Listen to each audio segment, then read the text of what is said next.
पढ़ेंगे हम लोग। आगे बढ़ते हैं। आगे बढ़ने के बाद आता है कि अभी तो देखें हम लोग कि Z क्या होता है अपना परमाणु क्रमांक, और एक क्या होता है द्रव्यमान भार, वो भी परमाणु भार, और X किसको बताता है तत्वों के बारे में, फिर एलिमेंट्स के बारे में।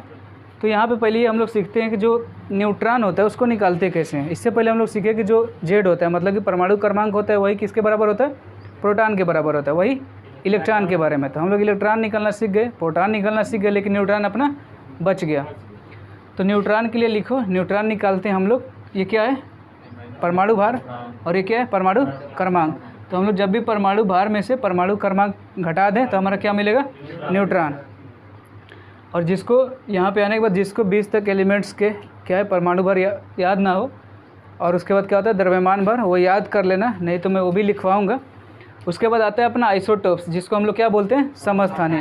तो किसी को पता है ऑफलाइन वाले तो बोलो समस्थानी क्या होता है।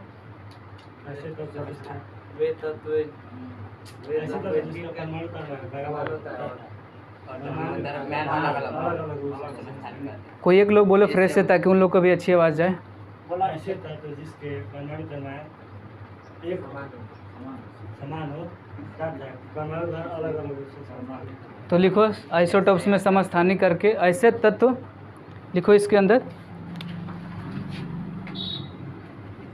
ऐसे तत्व जिनके परमाणु क्रमांक बराबर हो लेकिन उनका द्रव्यमान भार क्या होना चाहिए, द्रव्यमान भार अलग हो।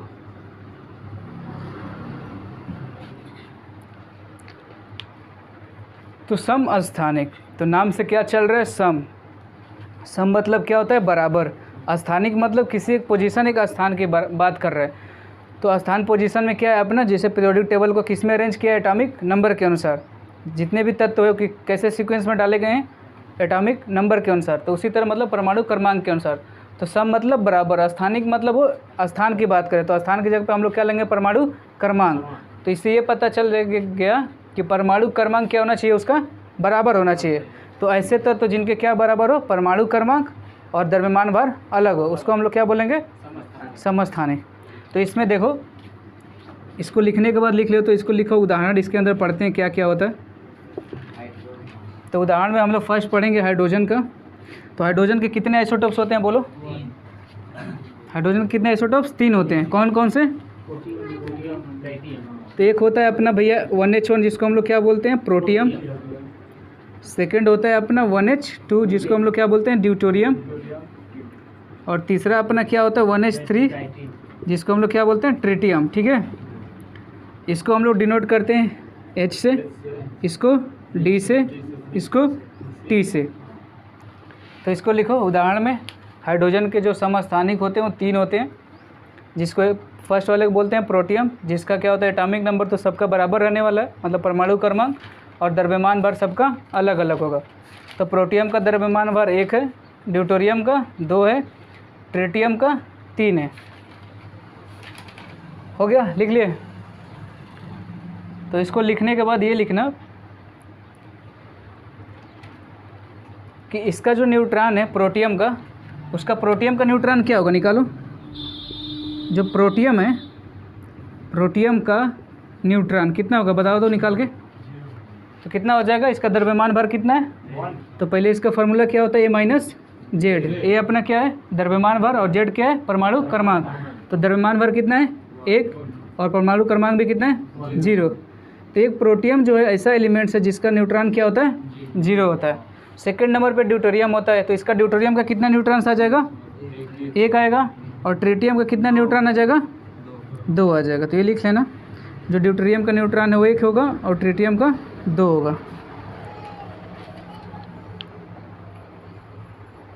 लिख लिए सब लोग। इसको लिखने के बाद लिखना क्लोरीन के आइसोटोप पढ़ेंगे हम लोग। क्लोरीन के भी आइसोटोप्स होते हैं, सारे आइसोटोप क्या होते हैं, सारे जो आइसोटोप्स है उसको नहीं पढ़ेंगे, क्योंकि एग्जाम्स में या तो डिफिनेशन पूछता है, नहीं तो डिफिनेशन पूछने के बाद ये पूछ देगा कि भैया 1-2 आइसोटोप्स के बारे में लिख दो। तो देखो सेकंड नंबर पे क्लोरीन के बारे में पढ़ेंगे। क्लोरीन के कितने आइसोटोप होते हैं तो बताओ कितने होते हैं क्लोरीन का आइसोटोप्स 10th में जो पढ़े हो, कितने होते हैं? 2। तो क्लोरीन ये रहा अपना क्लोरीन, कितना होता है इसका एटॉमिक क्रमांक? ये भी रहा क्लोरीन, इसका एटॉमिक क्रमांक। जो फर्स्ट वाला आइसोटोप होता है इसका द्रव्यमान भार कितना होता है? 35 और दूसरे वाले का 37। तो इसको लिखो। क्लोरीन के भी जो है 2 समस्थानिक पाए जाते हैं। फर्स्ट वाला है 35 जिसका द्रव्यमान भार है और दूसरे वाले का 37 होता है।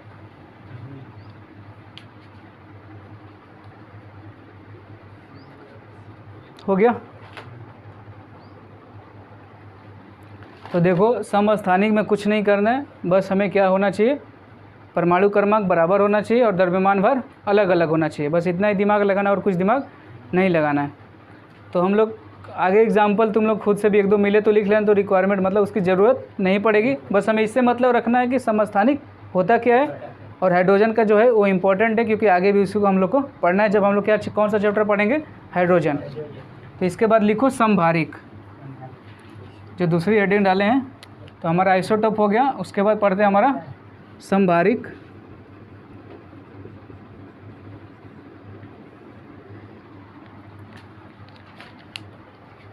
तो समभारिक देखो इसके नाम से क्या पता चल रहा है, सम मतलब बराबर या फिर एक समान होना चाहिए। और क्या एक समान होना चाहिए? भारिक। भारिक मतलब किसके बारे में बोल रहे हैं? भार के बारे में। मतलब सीधे सीधे बोल रहे हैं द्रव्यमान भार बराबर होना चाहिए। तो इसका क्या डिफिनेशन बनाओगे? ऐसे तत्व द्रव्यमान भार बराबर है लेकिन परमाणु का नाम अलग अलग है। देखो आप लोग ऐसा करो, कोई भी बोलना चाहता है तो हाथ खड़ा कर ले और आराम से बोले, ताकि उसका क्या हो, बोलने का जो प्रॉब्लम है, हेजिटेशन भी वो ख़त्म हो और रिकॉर्ड भी हो रहा होगा तो अच्छे से रहे, ताकि बाद में तुम लोग भी इसको देखो तो तुम लोग का क्या होगा, आसानी होगा। तो इसमें लिखो समभारिक में क्या होता है? ऐसे तत्व जिनके द्रव्यमान भार तो बराबर होते हैं लेकिन इसका परमाणु क्रमांक अलग अलग होता है। तो इसको लिखो ऐसे तत्व जिनका द्रव्यमान भार बोले तो क्या बोलते हैं? ये ऐसे तत्व जिनका द्रव्यमान भार समान हो लेकिन परमाणु क्रमांक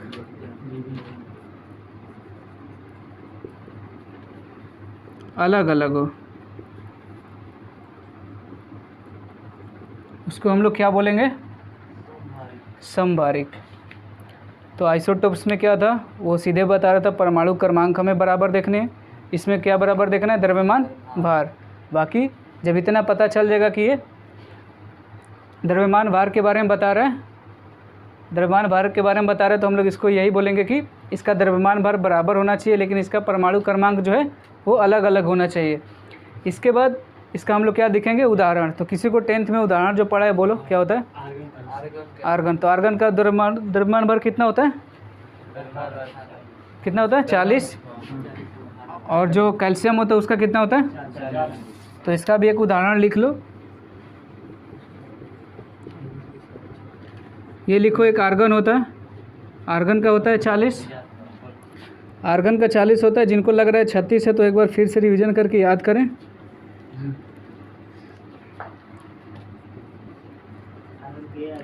ये डाउट आता है क्योंकि हम लोग जब ऐसे ही याद कर रहे थे जब 10th में जितने बच्चे होंगे कि यदि इवन नंबर है मतलब सम संख्या है तो इसका क्या होता है? Just double. तो इसमें ये कोई बताना भूल गया होगा या फिर बताया भी होगा, टीचर की मैं गलती केवल नहीं बोलूँगा। तो बच्चे क्या करेंगे, जो 3 अपवाद लिखवाए होंगे वो उसको भूल गया होगा। तो इसमें एक यही है जो अपना आर्गन भाई साहब धोखा देते हैं, तो इसको पहले लिख लो। और दूसरा कैल्शियम, इसका भी द्रव्यमान भार 40 और परमाणु क्रमांक इसका 20, इसका परमाणु क्रमांक 18 और द्रव्यमान भार 40। तो समभारिक में हम लोग यही पढ़ते हैं कि समभारिक मतलब सम मतलब एक समान, भारिक मतलब उसका भार, मतलब उसका द्रव्यमान जो भार है वो क्या होना चाहिए? एक समान होना चाहिए। तो इसके डिफिनीशन क्या बोलोगे? बोलो तो भाई, ग्रीन टी शर्ट। ऐसे तत्व जिनके परमाणु क्रमांक अलग अलग एवं परमाणु भार समान हो समभारिक बोलते हैं। और समस्थानिक किसको बोलते हैं? ऐसे तत्व जिनके परमाणु क्रमांक समान हो और परमाणु भार अलग अलग हो। भैया के एग्जांपल दे दो। हाइड्रोजन के कितने समस्थानिक होते हैं? 3। कौन कौन? Protium, deuterium, tritium. प्रोटियम का कितना न्यूट्रॉन होता है? 0। 0 होता है। और उसका द्रव्यमान भार कितना होता है प्रोटियम का? प्रोटियम को प्रदर्शित किससे करते हैं? जिससे बोलते हैं ना वही लगा दो। प्रोटियम तो P लगाना है, ड्यूटेरियम बोले तो D लगाना है और ट्रिटियम बोले तो T लगाना है। तो हम लोग देख लिए समस्थानिक, उसके बाद क्या देखें? समभारिक। अब क्या देखने वाले हैं? सम इलेक्ट्रॉन। तो समस्थानिक देख लिए, समभारिक देख लिए और उसके बाद क्या देखने वाले हैं? सम इलेक्ट्रॉन। तो हेडिंग डालो सम इलेक्ट्रॉन।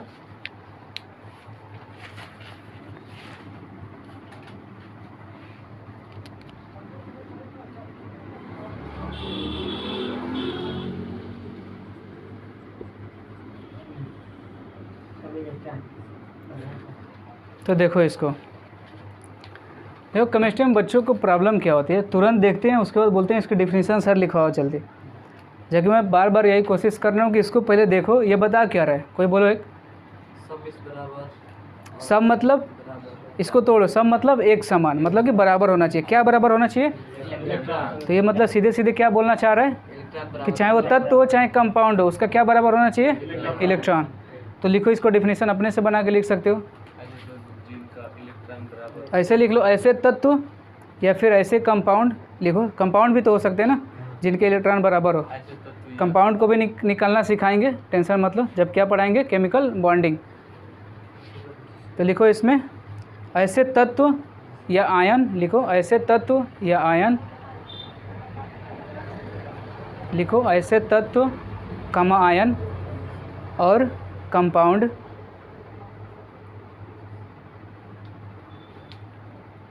जिसके इलेक्ट्रॉन बराबर हो या फिर एक समान हो, उसको हम लोग क्या बोलेंगे?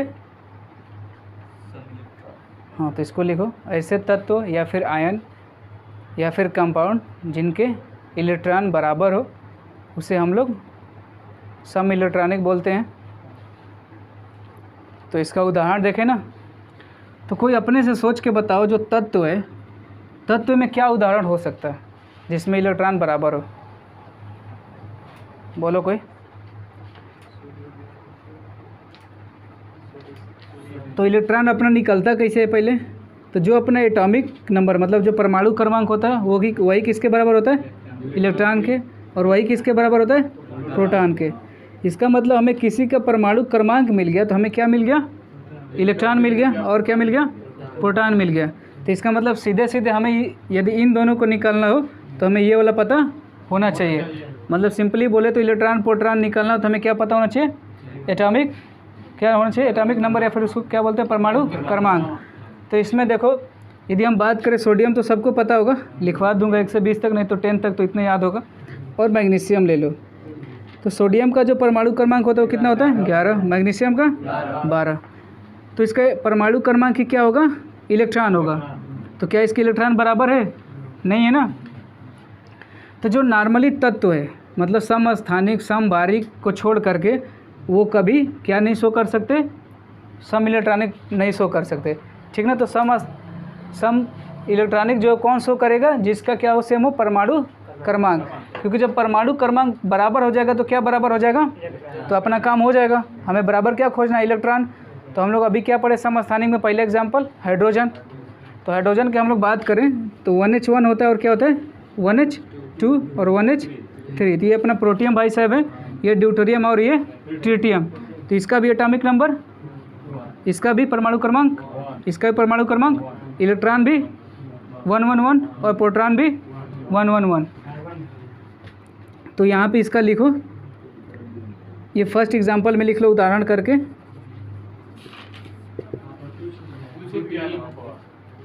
हाँ ये पे लिख लेना यहाँ पे, सॉरी यहाँ पे 1H2 लिख लेना, ये 1H2 होगा।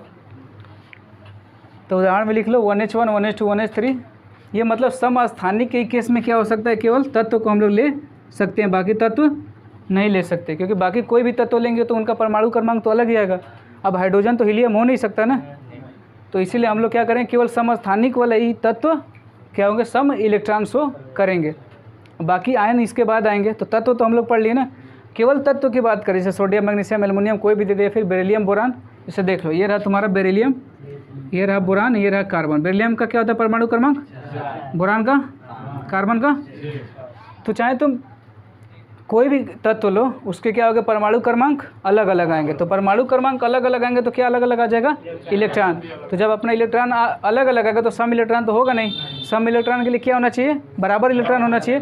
तो बराबर इलेक्ट्रॉन के लिए हमें किसकी मदद लेनी पड़ेगी, समस्थानिक की, क्योंकि समस्थानिक में क्या बराबर होता है, उसका परमाणु क्रमांक। और परमाणु क्रमांक बराबर हो गया तो क्या बराबर हो गया, इलेक्ट्रॉन। तो इसको लिखो, ये वाला एग्जाम्पल तो होगा नहीं, आइसोटोप वाले दोनों लिख लो, हाइड्रोजन वाला भी लिख लो, मतलब समस्थानिक वाला हाइड्रोजन वाला भी लिखो, और कौन सा लिखो है, क्लोरीन वाला लिखो, दोनों को लिख लो। कार्बन वाले भी लिख सकते हो, वही तो मैं बोल रहा हूँ, जितने भी आइसोटोप्स हो तुम लिख सकते हो, ज़्यादा याद करने की ज़रूरत क्या, जब पूछता ही नहीं है तो बस ये पता चल गया ना कि ये बराबर होता है। ऐसे तो बात करें तो देखो बुक में 4-5 दिया, पूरा अभी तक के डिस्कवर में पता करें तो 100 से ऊपर हो गए होंगे, तो उनकी टेंशन आप लोग छोड़ दो।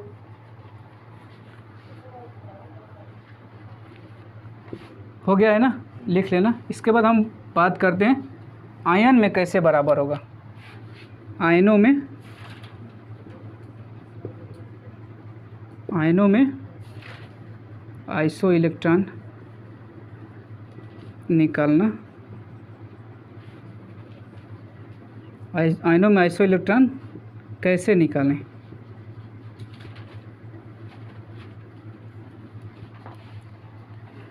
तो ये लिखो, ये है N3 माइनस, इसके बाद तुम्हारा है O-2, इसके बाद तुम्हारा है F माइनस,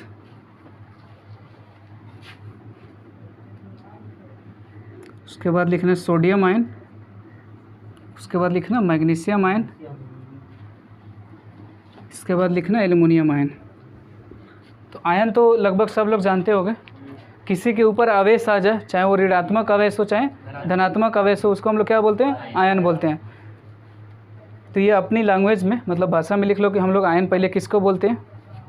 तो लिख लो, आयन हम लोग उसके बोलते हैं जिस भी तत्व के ऊपर चाहे क्या आ जाए, ऋणात्मक आवेश आ जाए या फिर धनात्मक आवेश आ जाए, उसको हम लोग क्या बोलते हैं, आवेश बोलते हैं। तो ये रहे अपना ऋणात्मक आवेश, ये रहे अपना धनात्मक आवेश। तो जो इधर वाले हैं ये धनात्मक आवेश क्यों आ रहे हैं, और ये वाले जो इधर है ऋणात्मक आवेश क्यों आ रहे हैं, ये सब किसका पार्ट है, केमिकल बॉन्डिंग का, मतलब इसके आगे वाले चैप्टर का पार्ट है। तो ये आगे बताया जाएगा, इससे डरो मत। बस हम लोग बस यहाँ पे ये पढ़ने वाले हैं कि आयनों में सम इलेक्ट्रॉन कैसे निकालते हैं। तो बस हम लोग यही बात करेंगे कि आयनों में सम इलेक्ट्रॉन निकालते कैसे हैं। तो यहाँ पे बस यही पढ़ेंगे, ठीक ना। बाकी जो पार्ट है उस पर कन्फ्यूजन में मत जाए, उसको आगे बताया जाएगा। तो ये सब नोट कर लिए। तो इसमें देखो, जिसके ऊपर पॉजिटिव चार्ज आता है, बस इतना याद कर लो, जबकि आगे बताया जाएगा केमिकल बॉन्डिंग में। जिसके ऊपर पॉजिटिव चार्ज आता है उसका मतलब ये है कि वो क्या है, धनी है, तत्वों की बात करें तो। लेकिन ऑर्गेनिक में कुछ कंसेप्ट उल्टे होते हैं। लेकिन जिस पे भी प्लस चार्ज आ जाए तत्वों में, मतलब इनऑर्गेनिक में, मतलब कि अकार्बनिक रसायन में, उसका मतलब क्या है, धनी है। तो जितना उस पर धनात्मक आवेश आएगा, इस पर कितना है, सोडियम पे, मैग्नीशियम पे और एल्युमिनियम पे 3। तो इसका मतलब ये सोडियम ने कितना, एक जो आवेश है उसको बोल लो 1 रुपया, फिर 1 इलेक्ट्रॉन बोल लो। तो इसका मतलब वो 1 इलेक्ट्रॉन किसी को दिया है, तो जो देगा ना उस पर क्या आएगा, पॉजिटिव, और जो लेगा उसके ऊपर क्या आएगा। तो ये पूरा केमिस्ट्री में, चाहे फिजिकल हो मतलब भौतिकी रसायन हो, चाहे कार्बनिक रसायन हो या फिर अकार्बनिक रसायन हो, ये पूरा रट लो या फिर इसको याद कर लो या फिर समझ लो, जो भी हो, कि जो भी लेगा उस पर क्या आएगा, पॉजिटिव चार्ज। क्या बोला, जो लेगा उसके ऊपर क्या आएगा, नेगेटिव चार्ज। लेकिन जो देगा उसके ऊपर, और जितना देगा उतना पॉजिटिव और जितना लेगा, ठीक है, इतना समझ गए ना सब। तो बस अपना काम इतने में ही हो जाएगा, बाकी आगे आएगा। तो उसमें देखो, जो नाइट्रोजन है, नाइट्रोजन का परमाणु क्रमांक कितना होता है, बोलो जल्दी। 7, ऑक्सीजन का, फ्लोरीन का, सोडियम का, मैग्नीशियम का, एल्युमिनियम का 13। तो फिर हम लोग पीछे चलते हैं थोड़ा सा, कि जो हमारा जेड होता है वही क्या होता है, इलेक्ट्रॉन होता है वही। लेकिन ये तब होगा जब केवल हम लोग, इसको रफ कर लो, इसको एक हेडिंग बना के लिखो, जो जेड होगा हमारा वही हमारा प्रोटॉन होगा, ये हमेशा होगा, चाहे आयन की बात करें चाहे तत्व की बात करें। इसको लिखो, आयन और तत्वों में, आयन तत्वों तथा कंपाउंड में प्रोटॉनों की संख्या हमेशा परमाणु क्रमांक के बराबर होती है। तो इसको ऐसे नहीं लिखोगे, तो इसको ऐसे लिख लो, Z बराबर P, मतलब कि परमाणु क्रमांक के बराबर हमेशा प्रोटॉन होता है, लेकिन इलेक्ट्रॉन यहाँ पे नहीं लिखे, इसका मतलब इलेक्ट्रॉन चेंज होता रहता है।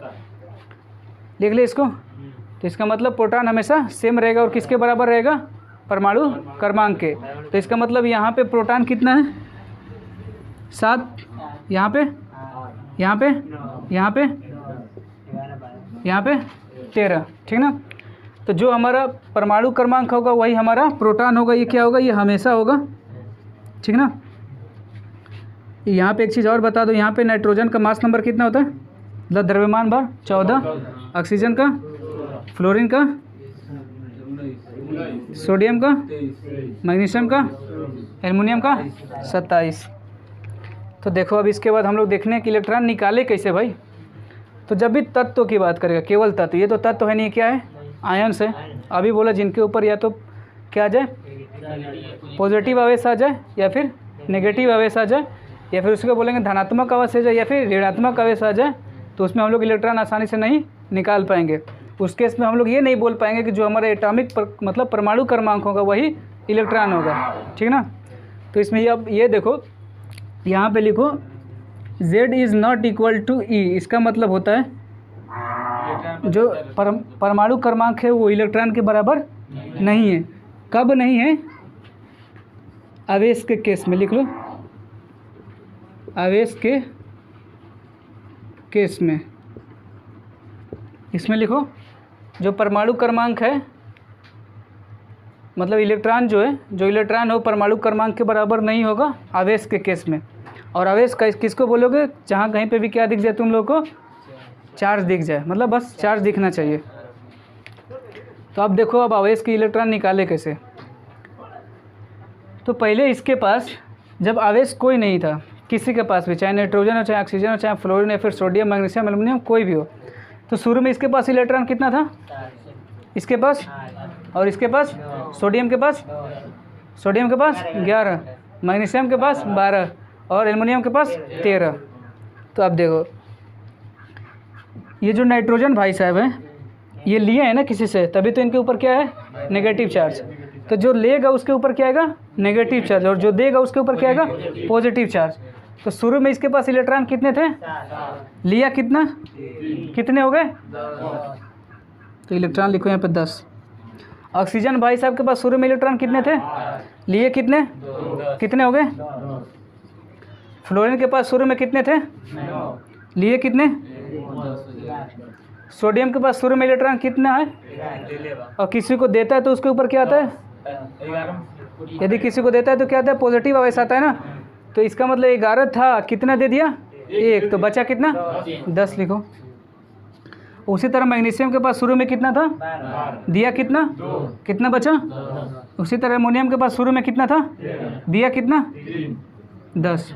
क्या देखो सब में इलेक्ट्रॉन बराबर आ रहे हैं।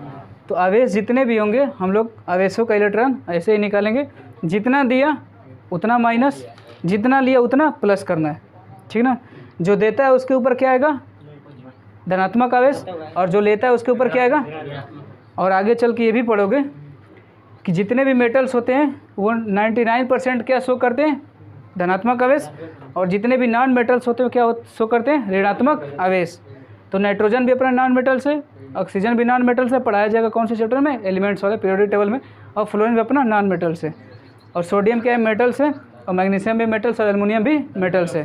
तो बस इतना ही अभी याद रखो कि जो देगा उस पर क्या आएगा, बोलो क्या आएगा, धनात्मक आवेश, जो लेगा उसके ऊपर क्या आएगा। तो ये मैंने लिखवाया नहीं, अपने लैंग्वेज में लिख लो कि जो देता है उसके ऊपर आता है धनात्मक आवेश, और जो लेता है उसके ऊपर क्या आता है, ऋणात्मक आवेश। और जो जितना दिया उसमें से उतना माइनस करेंगे इलेक्ट्रॉन के लिए, और जो जितना लिया उसके लिए उतना इलेक्ट्रॉन प्लस करेंगे। किस में प्लस करेंगे, उसके परमाणु क्रमांक में। इसको लिख लो, ये लिख लो, हो गया, इसको लिखो।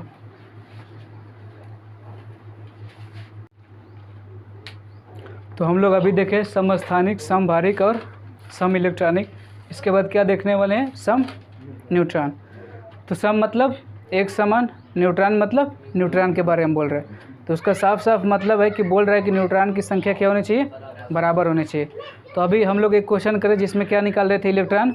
उसमें हमारा एक एग्जाम्पल आया था, कौन सा एग्जाम्पल आया था? सोडियम आयन और मैग्नीशियम आयन। तो इसका भी न्यूट्रॉन जो था वो कितना था? 12। इसका भी 12। निकालते कैसे हैं? आओ एक बार और देख लेते हैं। इसका मास नंबर कितना होता है? 23। इसका परमाणु क्रमांक, इसका द्रव्यमान भर, तो न्यूट्रॉन कैसे निकालते हैं? माइनस, तो कितना हो जाएगा? 23 माइनस 11 कितना हो जाएगा? 12। और ये कितना हो जाएगा? 24 माइनस 12, ये भी कितना हो जाएगा? 12। ठीक ना। तो अब देखो दोनों केस में न्यूट्रॉन क्या आ रहा है? बराबर आ रहा है। तो जिस केस में क्या आ जाए, न्यूट्रॉन की संख्या बराबर आ जाए, उसको हम लोग क्या बोलेंगे? सम न्यूट्रॉन। तो लिख लो ऐसे स्पीसीज, मतलब लिख लो ऐसे स्पीसीज, ऐसे स्पीसीज,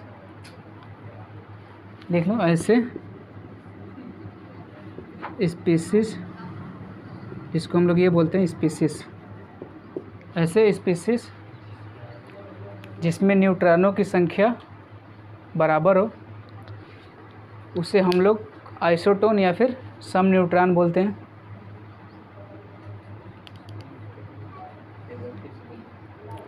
ऐसे स्पीसीज जिनके न्यूट्रॉनों की संख्या बराबर होती है, उसको हम लोग सम न्यूट्रॉन बोलते हैं या फिर सम न्यूट्रॉनिक बोलते हैं।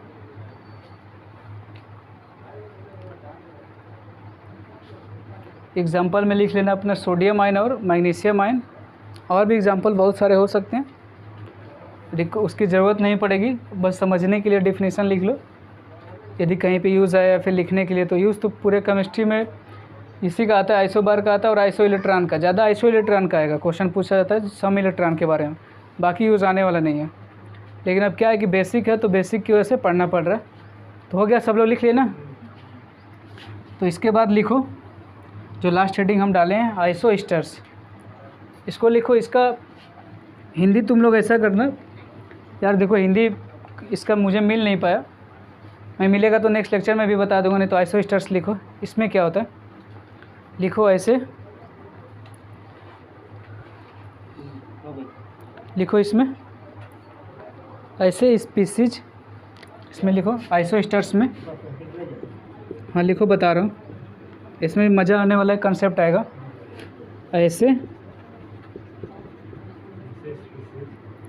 ऐसे स्पीसीज जिनके परमाणु और इसमें थोड़ा मसाला आएगा, ठीक ना, मतलब मिक्सचर मसाला। ऐसे स्पीसीज जिनके परमाणु और इलेक्ट्रॉनों की संख्या बराबर। तो आइसो एस्टर्स में लिखना, ये तुम लोग के सिलेबस में नहीं है, लेकिन फिर भी बता दे रहा हूँ कि आइसो एस्टर्स क्या होते हैं। तो ऐसे स्पीसीज जिनके परमाणु और इलेक्ट्रॉनों की संख्या बराबर हो, ठीक ना, लिख ले। तो इसमें एक उदाहरण डाल के लिखो, CO2 और N2O, लिख लोगे ना, उदाहरण करके लिखो। CO2, इसका मतलब समझते हो ना तुम लोग, ये इंग्लिश है। ये जो हम लोग एंड लिखते हैं ना, जो लोग व्हाट्सअप चैटिंग करते होंगे उन लोग को पता होगा, कोई करता है तो ये एंड है, ठीक ना। और इसी को ये बताता है CO2 एंड N2O। तो ऐसा कहीं इंग्लिश में भी दिख जाए तो उसको एंड पढ़ना, ऐसे उसको देख के डर मत जाना कि ये क्या है, ठीक ना, तो उसको एंड पढ़ा जाता है। तो एक चीज़ हम लोग आज इंग्लिश का भी सीख लिए, इसको एंड पढ़ते हैं। तो देखो हमने अभी क्या पढ़ा आइसो एस्टर्स में, कि ऐसे स्पीसीज जिनमें परमाणुओं और इलेक्ट्रॉनों की संख्या बराबर होती है, उसे क्या बोलते हैं, आइसो एस्टर्स।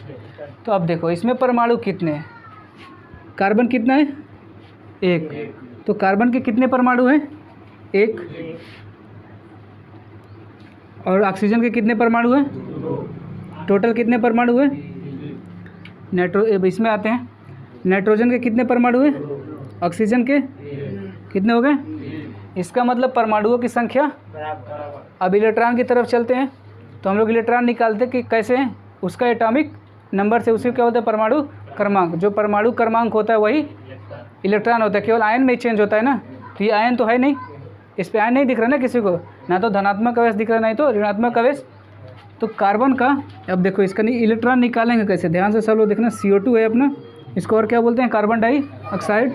तो कार्बन का परमाणु क्रमांक कितना होता है, तो इलेक्ट्रॉन भी कितने हुए,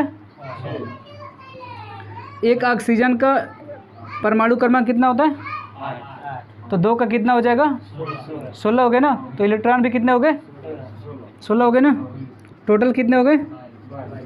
उसी तरह हम लोग N2O की बात करें तो एक नाइट्रोजन का एटॉमिक नंबर कितना, 2 है, 2 उसका परमाणु है तो कितना हो जाएगा, तो उसका इलेक्ट्रॉन भी कितना हो जाएगा। ऑक्सीजन का कितना होता है परमाणु क्रमांक, तो इलेक्ट्रॉन भी कितना, तो कितने हो गए, कितने हो गए। तो सामने वाला क्या बोल रहा है उस पर केयर मत करो, पहले उसको देखो लिखा क्या गया है, क्योंकि एडिशन गलती करोगे तो क्या होगा, फिर रही किया जाएगा। तो देखो परमाणु हम लोग कैसे निकालते हैं, जो भी हमारे एटम्स होता है इसी को हम लोग परमाणु बोलते हैं, जिसको हम लोग तोड़ नहीं सकते। ये जो कार्बन है ना या फिर O2, इसी को हम लोग क्या बोलते हैं, परमाणु बोलते हैं, जो कि क्या हो, न्यूट्रल हो, मतलब उस पर कोई चार्ज ना हो।